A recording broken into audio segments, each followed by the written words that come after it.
Bonjour à tous, chers participants et participantes. Je me présente, Daniela Espinosa, coordonnatrice des activités de soutien à l'international à la Chambre de commerce de Montréal métropolitaine.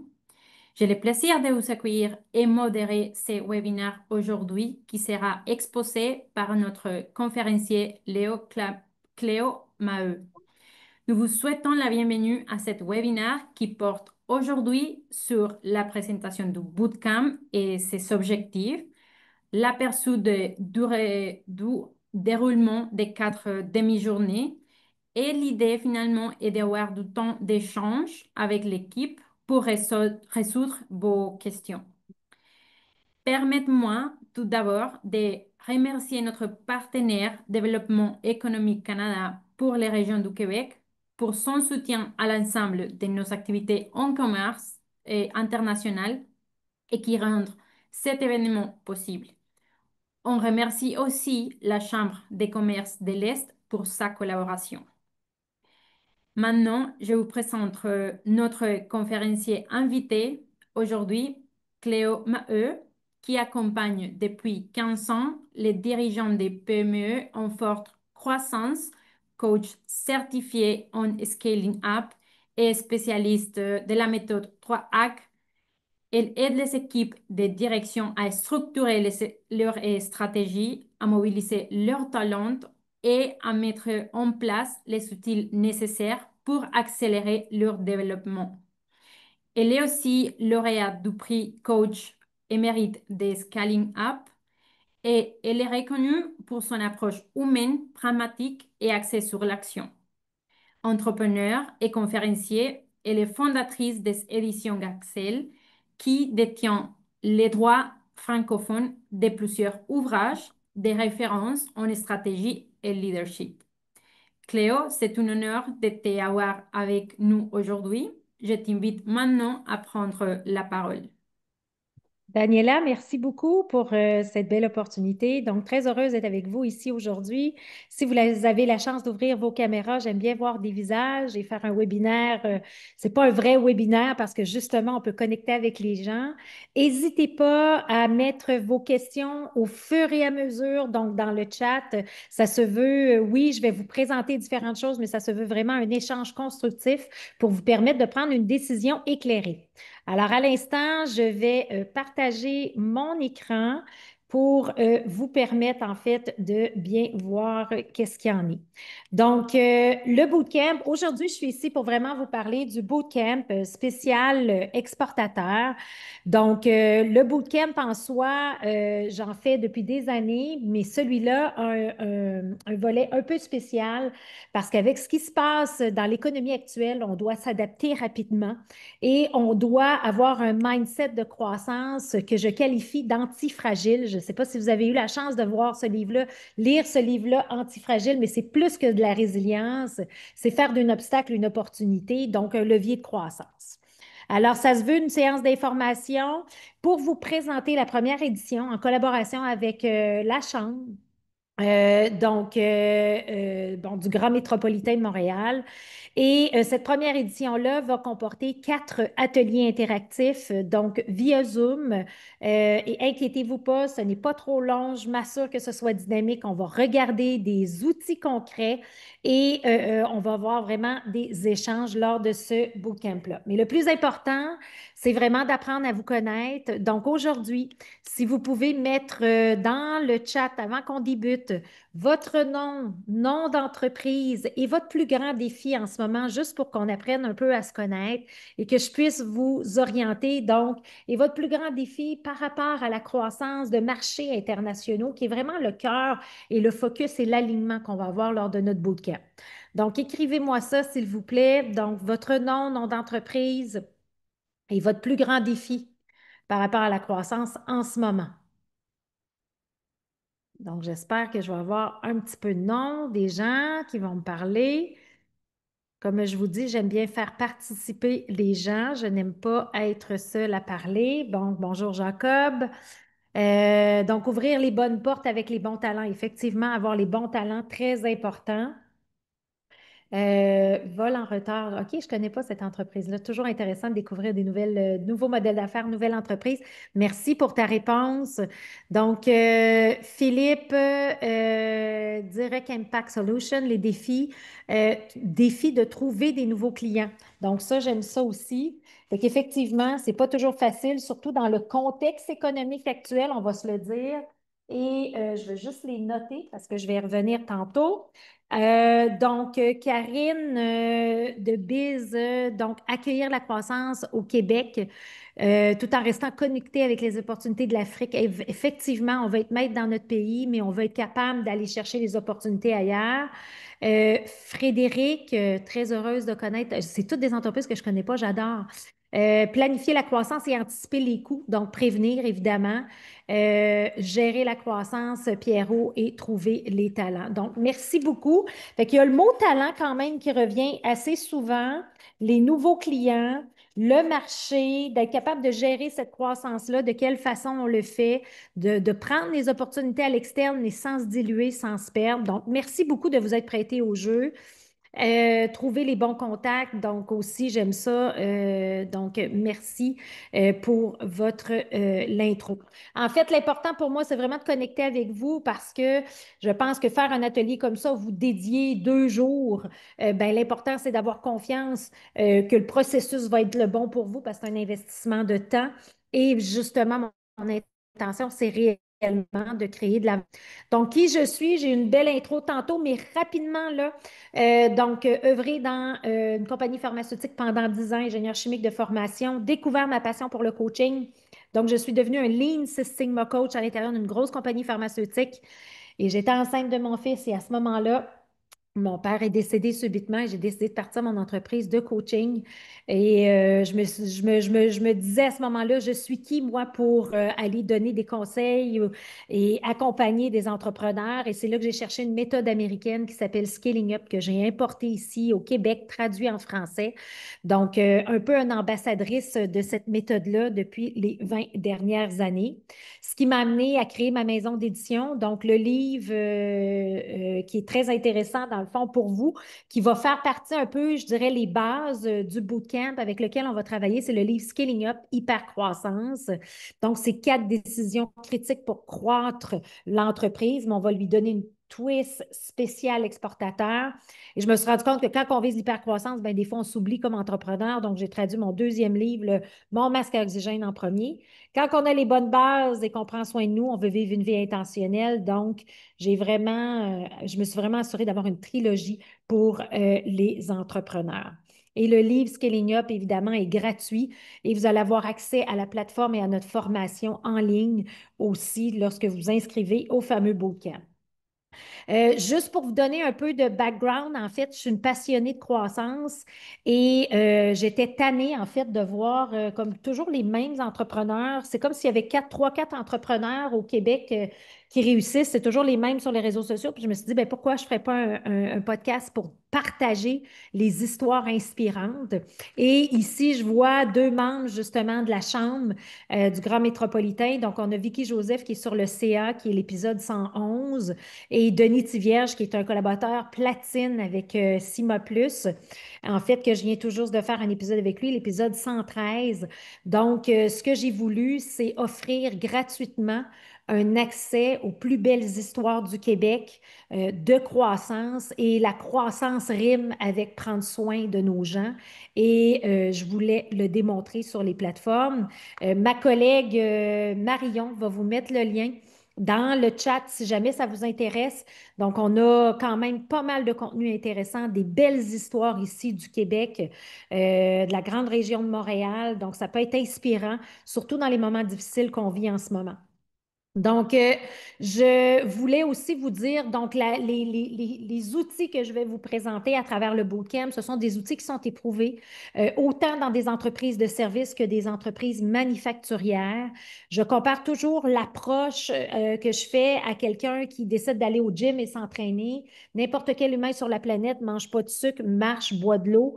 Ça va être bon pour sa santé. Ben, c'est exactement ça, les meilleures pratiques de gestion pour vous permettre d'aller conquérir des marchés internationaux et d'ouvrir, en fait, d'avoir une forte croissance, mais peut-être à l'extérieur. Une tendance qui perdure, c'est surtout l'humain. Donc, s'assurer que nos gens sont intéressés, informés, impliqués, inspirés. Et c'est ça un peu, parce que c'est beau vouloir aller à conquérir, ouvrir des marchés, mais il faut être sûr qu'on a des bases solides, que nos fondations sont solides, et c'est ça qu'on va regarder, et que nos gens, on a les bonnes personnes, hein. Tantôt, on a quelqu'un qui nous a dit avoir les bons talents pour être capable d'y arriver, et que tout le monde puisse croire. Donc, un bel exemple de leadership, Ted Lasso. Donc, tout le monde puisse croire vers où on s'en va. Donc, c'est vraiment l'intention que j'ai avec le bootcamp de dire, ben, on peut survenir sur les fondations, s'assurer qu'on a les bonnes bases pour être capable de croire au plein potentiel de notre organisation et le maximiser. Euh, pour ce qui est des 4 décisions, donc le bootcamp va être divisé de la façon suivante. 4 demi-journées, 4 décisions critiques à la croissance. Le premier est vraiment les individus. Et on l'a vu, tantôt, on a parlé de talent, on a parlé de nouveaux clients, on a parlé bon, d'expansion. Et là, on a Patricia. Merci, Patricia, de nous partager. Tu sais, à réseauter avec l'écosystème, ça, c'est bon. Une expérience internationale dans le développement de marché. Donc, ça part, et vous voyez la courbe en forme de S, ça part par être entouré des bonnes personnes, avoir les bonnes personnes dans les bons sièges. Ensuite, on doit avoir une stratégie. Comment on développe une stratégie à l'international? Il va y avoir plusieurs façons de le faire et il va y avoir aussi des outils qui vont vous être présentés par la Chambre. Donc, Pauline va être avec nous pour nous parler de différents outils pour vraiment aller explorer différents marchés. Et moi, je vais être capable de revenir vraiment sur votre ADN. Ensuite, il y a l'exécution. Tu as beau avoir les bonnes personnes dans les bons sièges, tu as beau savoir où tu t'en vas, la vraie game, c'est l'exécution. Il y a 3 disciplines d'exécution et je vais vous enseigner les 3 disciplines. Et normalement, lorsque tu as les bonnes personnes, la bonne stratégie, tu exécutes, tu es capable de générer les liquidités nécessaires pour être capable de réinvestir et faire des choix d'expansion et de croissance dans de nouveaux marchés. Donc, ça, c'est un peu le scope du projet. C'est quoi la réalité aujourd'hui des organisations? Bien, les organisations aujourd'hui, on dit toujours une entreprise a une croissance en forme de S. Donc, on démarre, on vit de la croissance et ensuite, on peut déraper si on ne se réinvente pas. Et on sait que c'est un peu ça qui arrive dans certaines organisations ou situations avec notre voisin américain. Mais l'idée, c'est justement de faire de cette opportunité-là, de ce défi-là, une belle opportunité de croissance, peut-être d'aller vers l'Europe, vers l'Asie, vers l'Afrique. Et pour ça, ben, il faut être capable de se réinventer. Et souvent, les entreprises ont 3 cycles. Dans le fond, le cycle de vie arrive à une certaine maturité. Donc, quand on arrive à une certaine maturité, ben, on a besoin de se réinventer. Donc, la question que j'ai pour vous aujourd'hui, est-ce que vous êtes dans une zone 1? Et j'aimerais que vous puissiez m'écrire ça dans le chat. Êtes-vous dans une zone 1? Vous avez une bonne stratégie initiale, vous avez juste besoin des beaux outils pour croître? Ou êtes-vous dans une zone 2? Vous avez besoin d'innover et de vous transformer. On appelle ça, moi j'appelle ça la zone de turbulence. Puis c'est ce qui vous aide. Votre succès des dernières années, c'est pas ce qui est garant de votre succès futur.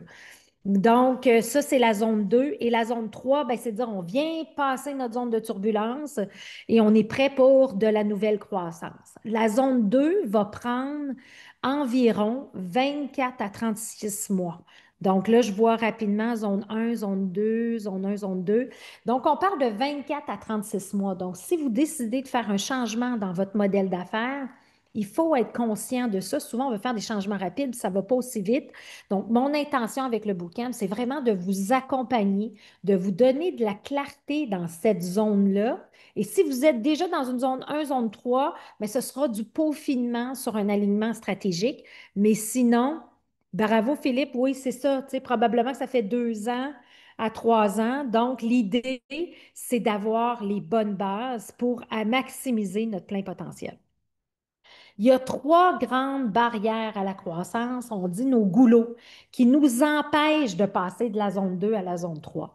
Selon vous, c'est quoi? Écrivez-moi dans le chat quelles seraient les 3 grandes barrières à la croissance. Qu'est-ce qui m'empêche de sortir de ma zone 2? Qu'est-ce qui m'empêche d'accélérer? Écrivez ce que vous pensez dans le chat. Les dollars, la procrastination, c'est sûr. Puis la procrastination, ça revient à l'humain, un capital, donc avoir l'argent. Gestion de changement, le confort, ouais, le confort de assez bien. Oui, c'est vrai. Fait que ça, je pense, c'est toutes des bonnes, la structure et les procédures, la résistance au changement. J'aime ce que je vois. Donc, effectivement, vous l'avez comme dit dans vos mots, mais le premier goulot qui vous empêche d'aller là où vous voudriez, c'est le talent. OK? Donc, oui, Frédéric, quand on parle de manque d'ambition, tu sais, tout ça, la gestion de changement, ça revient à l'humain. Fait que le premier, c'est de dire, est-ce que je suis entourée de leaders qui vont me propulser vers le haut? Aujourd'hui, on parle de développement de talent, on parle de, tu sais, puis là, ça peut être soit les gens justement qui vous entourent dans votre organisation, mais vos partenaires, vos fournisseurs, vos clients. Donc, est-ce que vous êtes entouré de gens de talent? Souvent, c'est le premier goulot. Et j'aime beaucoup la phrase, le livre de Marshall Goldsmith qui dit What you got here won't get you there. Souvent, on a des gens qui nous ont amenés là où on est, mais ce ne sont plus nécessairement les bonnes personnes pour le futur. Donc, je veux vous donner les méthodes, les outils pour être capable de bien décortiquer tout ça, où vous devez mettre votre énergie au niveau de l'humain, du talent, le point 1. Le deuxième élément, il y a quelqu'un qui l'a dit, donc Jacob a parlé de structure et de procédure. Si on veut faire une transformation, on va aller conquérir d'autres marchés, ça nous prend une infrastructure. Infrastructure évolutive veut dire, si je gère encore avec un fichier Excel puis que je veux être dans 5 pays dans 3 ans, mais peut-être que j'ai besoin d'un système ERP, peut-être que j'ai besoin de technologie ou peut-être que j'ai besoin d'une infrastructure, donc physique aussi, une manufacture qui va être capable d'évoluer, de prendre la capacité, les nouvelles normes, ces choses-là. Et le troisième élément qui est souvent sous-estimé, c'est le marketing. Donc, tantôt, j'avais comment qu'on va chercher des nouveaux clients, comment qu'on sort de la procrastination. Est-ce que est-ce qu'aujourd'hui, quand je m'en vais voir sur votre site web, je suis capable de ressentir votre proposition de valeur unique et ce qui vous différencie? Moi, c'est vraiment là-dessus que je veux vous aider parce que le marketing comme tel, ça peut être le marketing de positionnement de l'organisation, mais aussi le marketing comme marque employeur. Et il faut travailler sur les deux aspects, surtout si le un est le plus dramatique. Les lois de pays qui changent, exemple, effectivement, donc ça brille, c'est vraiment, c'est quelque chose qui nous arrive effectivement. Et je vous dirais, si on regarde les barrières qui vous empêchent de croître, celles que vous voyez à l'écran, pouvez-vous juste me répondre, est-ce que c'est le chiffre 1, 2 ou 3 qui est le plus difficile pour vous en ce moment?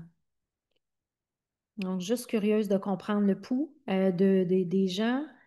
Donc, le 2, l'infrastructure, effectivement, dépendamment des lois qui changent, puis surtout qu'on n'a pas nécessairement le contrôle. Le marketing, le positionnement, l'infrastructure. OK, intéressant. Fait qu'au début, on parlait de talent. Là, on est plus dans le positionnement et la structure. Donc, excellent. Merci de votre belle contribution. Ça me permet de comprendre. Bref, moi, quand je regarde ces stats-là, on est une belle pépinière d'entreprise. On a un beau potentiel de croissance. Et dans le fond, ce que je veux, c'est d'être capable d'accompagner le plus d'entrepreneurs possible pour développer les organisations. Et c'est un peu ce que je m'apprête à faire. Oui, Daniela dit, si vous avez des questions, n'hésitez pas à les écrire dans le chat. Je suis là pour répondre à toutes vos questions. Il nous reste 9 minutes top chrono. Donc, la réalité, c'est qu'on est submergé par le quotidien. On sait qu'on est dans une zone de turbulence, une zone 2. On sait qu'il faut changer nos systèmes. On sait que ça nous prend le bon monde, mais on ne sait pas souvent par quel bout le prendre. Et c'est un peu ça, dans le fond. Moi, je me dis, je ne veux pas que les entrepreneurs jouent pour perdre. Donc, on tombe dans de la peur, puis on prend des décisions plus réservées, mais qu'on joue pour gagner et qu'on aille conquérir vraiment le monde. Et le fondateur de Scaling Up dit toujours, il y a many startups, few scale up. Donc, il y a plusieurs entreprises qui vont partir, même si vous êtes dans une zone 1, puis il y a une stratégie initiale, il faut s'assurer que vous ayez les bonnes bases pour être capable de perdurer dans le temps et que vous soyez agile. Sur 28 millions d'entreprises, et ça, c'est une stat qui vient du livre, mais je la trouve quand même intéressante quand on dit il y a différentes phases, donc la vallée de la mort, quand on passe le cap du million, quand on passe le cap du 10 millions, etc. Mais il y a seulement 17 000 entreprises sur 28 millions d'entreprises aux États-Unis qui dépassent le cap du 50 millions. Donc, c'est pas facile de croître, mais en même temps, pour faire ça depuis une vingtaine d'années, il y a tellement, quand on a les bons outils, on est bien entouré, on est bien accompagné, tout est possible. Puis il faut être capable aussi de confronter les faits brutaux. C'est sûr qu'avec les années, j'ai réalisé que certains entrepreneurs ont des patterns. Je vous donne un exemple. L'entrepreneur, il tripe tellement sur son produit, sa plateforme technologique, qui ne passent pas assez de temps à la commercialiser ou embaucher les bonnes personnes pour la commercialiser. Donc, c'est sûr que le bootcamp comme ça, c'est de manière accélérée en un mois. Je veux vous faire réfléchir sur c'est quoi les réalités, les patterns que vous avez et être capable de bâtir un plan autour de ça pour être capable d'atteindre vos objectifs. Donc, le bootcamp va vraiment être interactif. C'est sûr qu'il va y avoir la livraison d'un plan stratégique au bout de 4 semaines. On veut s'assurer d'appliquer les meilleures pratiques d'affaires que nous, on appelle les habitudes Rockefeller. Et ça aussi va être bon pour vous créer une dynamique solide au sein de l'équipe. Souvent, on se sent seul au sommet, fait que je vais vous donner plein de trucs. À partir du moment où c'est clair, c'est quoi la montagne que vous voulez monter, puis où vous voulez mettre le drapeau, ben, il faut embarquer la gang. Et ça, c'est mon rôle de simplifier dans l'exécution, la mise en place de la stratégie. Donc, ça ressemble à ça. Donc, il y a une structure 4, 3, 2, 1. Donc, on va travailler sur les 4 disciplines, 4 décisions, 3 disciplines, 2 moteurs et un catalyseur. Le livrable va évidemment être un plan stratégique en une page qui va vous permettre de dire, OK, comment je me réoriente? Comment je structure cette sortie de zone-là, de zone 2? Quelle personne j'ai besoin quand? Et c'est là que nous, on va être capable vraiment de vous accompagner. Donc, c'est quoi le bootcamp? Concrètement, en rafale, 4 demi-journées pendant un mois pour prendre une décision à la fois. On va faire un kick-off le 22 septembre. Et avant, on était fiers d'avoir de la main-d'œuvre pas chère, etc. Aujourd'hui, moi, je mets à contribution l'intelligence collective. On va être un beau groupe. On va pouvoir échanger, co-créer. Comme Patricia a dit, j'ai envie de profiter de l'écosystème. Effectivement, je vais m'assurer d'avoir des échanges.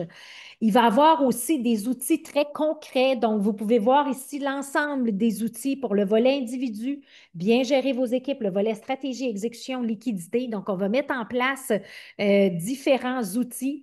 Donc, par exemple, et là, je vous donne en rafale, tu sais, l'ordre du jour pour la première atelier. Ben, lorsqu'on n'a pas le bon monde, on déraille. Fait que je vais vous montrer une méthodologie qui s'appelle le top grading pour avoir 90% de A dans vos fonctions critiques. On va regarder, on va faire un assessment de votre structure organisationnelle. Aujourd'hui, dans le futur, qu'est-ce que vous avez de besoin? Si vous voulez aller en Asie, en Europe, probablement vous avez besoin de revoir votre structure. Donc, et on va parler de carte de pointage, comment je définis le carré de sable de mes gens pour qu'ils se sentent mobilisés, motivés. Donc, ça, c'est juste vraiment des exemples. La semaine 1, la semaine 2, on travaille vraiment sur la stratégie. Et la stratégie, c'est la création d'une position unique. Et ça, je vais être à cheval là-dessus. Est-ce que c'est unique? Lorsque vous êtes une PME, tu ne vises pas à être le plus gros, tu vises à être unique, donc qui se traduit par une série d'activités qui nous différencient. Alors, on va travailler ces éléments-là, on va s'assurer de répondre aux 3 questions qu'on voit là. Pourquoi je me lève à tous les matins? Qu'est-ce qui me passionne? C'est quoi le moteur économique de mon entreprise? Dans quoi je peux être le meilleur au monde? Et le BIAG qui est inspiré de Jim Collins qui dit, mon but hautement audacieux et grandiose, est-ce que c'est d'être dans 5 continents dans 10 ans? Si oui, ben là, c'est là qu'il faut revenir à planifier notre plan. J'aime beaucoup la théorie du jaune d'œuf, blanc d'œuf. Sur quoi vous devez vous concentrer, le jaune d'œuf? Sur quoi vous devez vous concentrer pour être capable d'aller chercher des marchés, avoir un positionnement différent? Et je vais vous permettre de faciliter certains outils avec, comme entre autres, la Flyweight. Donc, la semaine, des exemples, des plans. Là, je vois le temps qui passe. Donc, la semaine 2, on est vraiment dans la stratégie. La première semaine, c'est vraiment les pratiques, la culture et le développement. La deuxième semaine, les meilleures pratiques de stratégie. Et on continue. Donc, semaine 3, l'exécution. Donc, on va faire vraiment le plan. On va parler de priorités, de données, de paramètres et de rencontres rythmées. On va aller compléter notre plan stratégique, le 1 an, le trimestre, etc. Et on va travailler même sur des thèmes. Donc, comment j'implique mon équipe? Ben, c'est de leur faire vivre un peu des thèmes, de mettre des blitz un petit peu plus simples. On va travailler à mettre en place des rencontres rythmées pour faire un suivi post-bootcamp. Donc, troisième semaine, je suis vraiment dans l'exécution, les meilleures pratiques, 3 disciplines qu'on va mettre en place. Quatrième semaine, on parle des liquidités. C'est sûr que si je veux regarder en avant, foncer, j'ai besoin d'avoir des données qui me permettent de regarder en avant et non pas en arrière. Donc, on va parler à la mise en place d'un tableau de bord pour que vous ayez un beau visuel qui vous permette d'avoir les bons comportements. Donc, semaine 1, humain. Semaine 2, stratégie. Semaine 3, l'application, l'exécution. Et semaine 4, le suivi pour générer les liquidités nécessaires pour être capable de réinvestir dans l'organisation. Donc, je termine, il me reste 2 minutes. Donc, est-ce que le bootcamp vous intéresse? Je pense qu'on va mettre justement le lien si vous êtes intéressé. Sinon, je suis là pour répondre à vos questions. Donc, j'arrête de partager à l'instant. Voici une petite présentation right on time. Alors, n'hésitez pas si vous avez des questions pour moi. J'espère que je vais vous voir là-bas. Là, une super belle cohorte. On adore ça, faire ça. On adore ça aller à la rencontre des gens. 1h28. Donc, est-ce souhaitable d'avoir tous les membres du comité de direction ensemble dans le bootcamp? Dans un monde idéal, on voudrait avoir les meilleurs ambassadeurs. Idéalement, oui, tous les membres du comité de direction, ça, c'est génial. Mais souvent, les présidents vont regretter d'y aller seuls. Fait que là, je leur dis tout le temps, amenez peut-être vos 2 meilleurs ambassadeurs de changement qui vont embarquer avec vous dans cette méthode-là pour ne pas être seul après à pousser ça à votre organisation. Donc, je vous dirais, dans un monde idéal, équipe, oui. Sinon, 2, 3 joueurs clés qui sont là pour faire la gestion de changement qui était votre goulot du début que vous avez mentionné. Quoi d'autre? Est-ce que c'est souhaitable? Est-ce que nous pouvons être en contact avec vous a priori de l'événement pour parler avec vous de manière individuelle? Oui, il n'y a pas de problème. Frédéric, ça va me faire plaisir si tu as besoin de savoir qui tu vas avoir dans ton équipe, des choses comme ça. On peut mettre mon courriel même dans le truc, là, tu sais, si vous avez des questions. C'est sûr que le lien se fait toujours avec la chambre. Donc, vous allez avoir le lien que Marion vous a mis. Mais je peux vous donner mon courriel sans problème si vous avez des questions. Est-ce que si un leader désignant doit manquer des séances, est-ce problématique? La beauté, on enregistre tout et on va envoyer aux personnes qui vont manquer la session. On ne le donne pas d'emblée parce qu'évidemment, c'est un produit qu'on a développé depuis des années. Mais si la personne, elle est absente, Sonia dans mon équipe va prendre l'enregistrement et cette portion-là de l'atelier qu'il va avoir manqué va lui être envoyée sans faute. Il est 1h30. Votre temps est précieux. Alors, ma collègue Sonia vient de mettre mon courriel. Donc, si vous avez des questions peut-être plus individuelles, n'hésitez pas à me les envoyer par courriel. Je vous remercie beaucoup et puis je vous dis à très bientôt. Merci beaucoup, Cléo, et à toute l'équipe d'Hypercroissance pour être avec nous aujourd'hui. On va vous envoyer les liens vers la page web et avec les courriels de suivi et on reste disponible s'il y a des questions. Excellent. Merci beaucoup. Bonne journée à tous. Merci. Bye. Et bye.